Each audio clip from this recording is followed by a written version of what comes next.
तो सर हम सीख रहे थे कि हम एक्सेल के अंदर ये कैसे बना सकते हैं अपना अमोर्टाइजेशन टेबल। तो सर सिंपली लास्ट वीडियो में हमने इंटरेस्ट रेट थोड़ा सा गलत ले लिया था।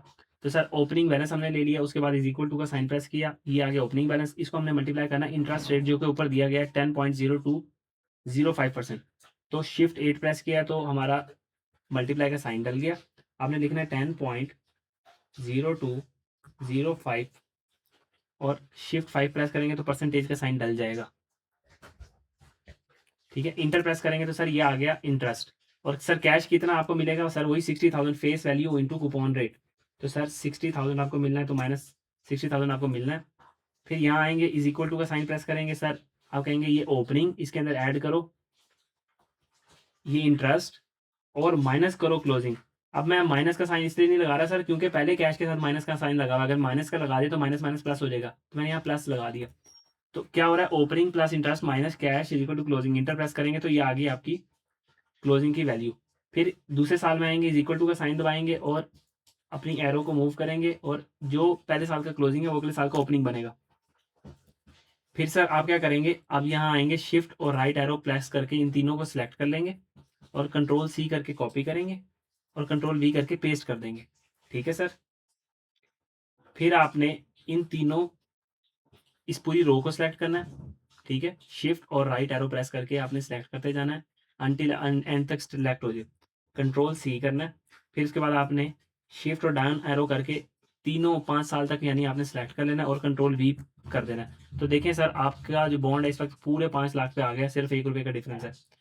तो सर इस तरह आपने ये सवाल आपने वैसे भी एक्सेल पे परफॉर्म करने हैं और आपका पेपर भी कंप्यूटर बेस्ड है, तो कोशिश करें अपना टाइम सेव करें और इसके ऊपर आपने ज़्यादा टाइम वेस्ट नहीं करना। इस तरह एक्सेल ओपन करके आपकी टाइपिंग स्पीड भी इंक्रीज होगी और आपको पता लग जाएगा कि अमोर्टाइजेशन टेबल कैसे बनना है।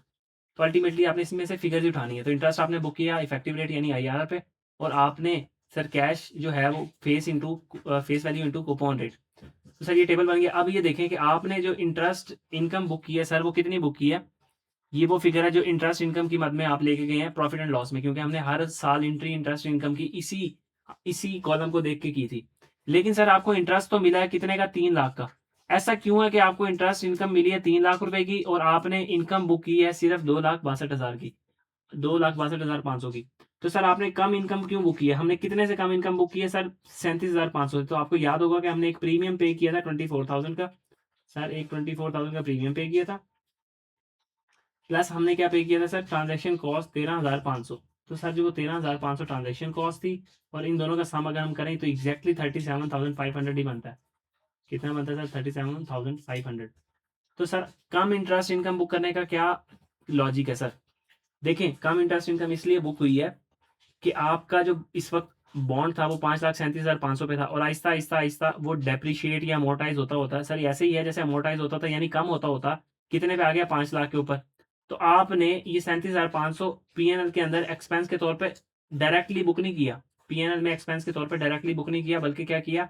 आपने इसको एसेट के कॉस्ट का पार्ट बनाया और आहिस्ता आहिस्ता इसको डेप्रिशिएट करके आप ले गए हैं इंटरेस्ट उसको सॉरी प्रीमियम को और ट्रांजैक्शन कॉस्ट को प्रॉफिट एंड लॉस में एज एन एक्सपेंस। ठीक है, तो 2,62,501 रुपए की आपने इनकम दिखाई है और ये 37,500 का आपने क्या दिखा दिया सर? As an expense. ठीक है, डेप्रिशिएट करके। तो अल्टीमेटली जो ये 3 लाख रुपए का है आपके पास सर इनकम मिली थी, वो 3 लाख नहीं थी, आपने क्या कैसे बुक की? इस तरीके से बुक की। तो सर वो जो 37,000 का डिफरेंस है, होप्स आपको समझ आ गया होगा कि हमने ऐसा क्यों किया था। तो सर इसका मतलब ये है कि जब भी हम कोई प्रीमियम पे करेंगे तो हमारा इफेक्टिव रेट कम हो जाएगा। जी सर, जब भी आप प्रीमियम पे करेंगे तो इफेक्टिवली आप कम कमा रहे होंगे क्योंकि आपकी जेब से पैसे चले गए।